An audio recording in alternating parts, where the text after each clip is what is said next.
পটুয়াখালীর সদর উপজেলার হেতালিয়া গ্রামের তরুণ উদ্যোক্তা নাহিদ ইসলাম ৩ বছর আগে মাত্র ১৬টি কোয়েল পাখি দিয়ে শুরু করেছিলেন তার যাত্রা। বর্তমানে তার খামারে রয়েছে ৩,২০০রও বেশি কোয়েল পাখি। নাহিদের এই সাফল্য এলাকার বেকার যুবকদের অনুপ্রাণিত করছে, যারা কোয়েল পাখি পালন করে স্বাবলম্বী হওয়ার স্বপ্ন দেখছেন। নাহিদ যে কোয়েল পাখির চেষ্টা করছে এটা খুব মানসম্পন্ন এবং তার মাংসগুলো খুব ভালো এবং ডিমও খুব পুষ্টি জাতীয়। তবে আমি এটা মনে করি যে আমাদের বেকার যে ফলাফল আছে তাদের সবারই এটা করা উচিত এবং এটা উদ্যোগ নেওয়া ভালো। এবং আমাদেরও খুব ভালো লাগে যে ও নাহিদ এই অল্প বয়সে এই কাজটা করতে পারছে, এই উদ্যোগটা নিতে পারছে, এই জন্য আমি ওকে ধন্যবাদ দিই। নতুন উদ্যোক্তা হিসাবে খুব চমকপ্রদ একটা কাজ এবং যুব সমাজের আসলে এই ধরনের যে কোনো যে নতুন নতুন প্রযুক্তি উদ্ভাবনের যে একটা চেষ্টা, এটা এই দিক থেকে নাহিদ খুব ভালো একটা উদ্যোগ নিয়েছে এবং ওর দেখা দেখি কাছাকাছি আশেপাশে যারা দেখছে তারাও চেষ্টা করতেছে এখন ওর বুদ্ধি পরামর্শ নিয়ে।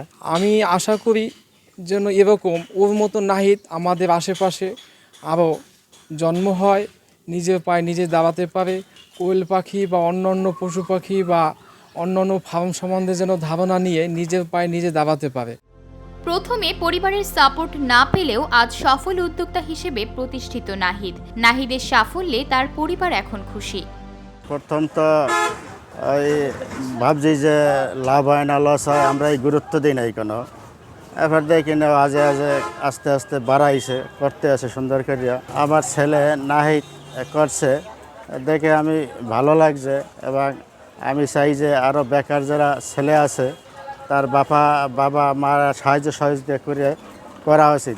প্রতিদিন তার ফার্ম থেকে উৎপাদিত হচ্ছে ২৫০০-এর বেশি ডিম। স্থানীয় বাজারে কোয়েল পাখির মাংস ও ডিমের চাহিদা তৈরি হয়েছে। আসলে আমার যাত্রাটা ছিল খুব অল্প পরিসরে শুরু করলাম, তো ওইখান থেকে আসলে আমি ধারণা নিলাম যে এটা আমি কিভাবে করতে পারবো বা এটা বাণিজ্যিকভাবে করতে হলে কিভাবে কি করতে হয়, এই বিষয়গুলো ধারণা নিলাম। তো ওর পর থেকে আমি মাত্র ১৬ পিস পাখি দিয়ে এটা শুরু করি। তো এখন আলহামদুলিল্লাহ ওখান থেকে ভাই হাজার হাজার পাখি নিয়ে কাজ করতেছি এবং বাংলাদেশের বিভিন্ন জেলায় আমাদের সেলস পয়েন্ট আছে। আপনি যেখানে থাকেন সেখান থেকে আমাদের সাথে যোগাযোগ করেন, কোনো না কোনো একটা ব্যবস্থা করে দেব। পটুয়াখালীর প্রাণী সম্পদ বিভাগের তথ্য অনুযায়ী কোয়েল পাখির মাংস আমিষের চাহিদা পূরণে উল্লেখযোগ্য ভূমিকা রাখতে পারে।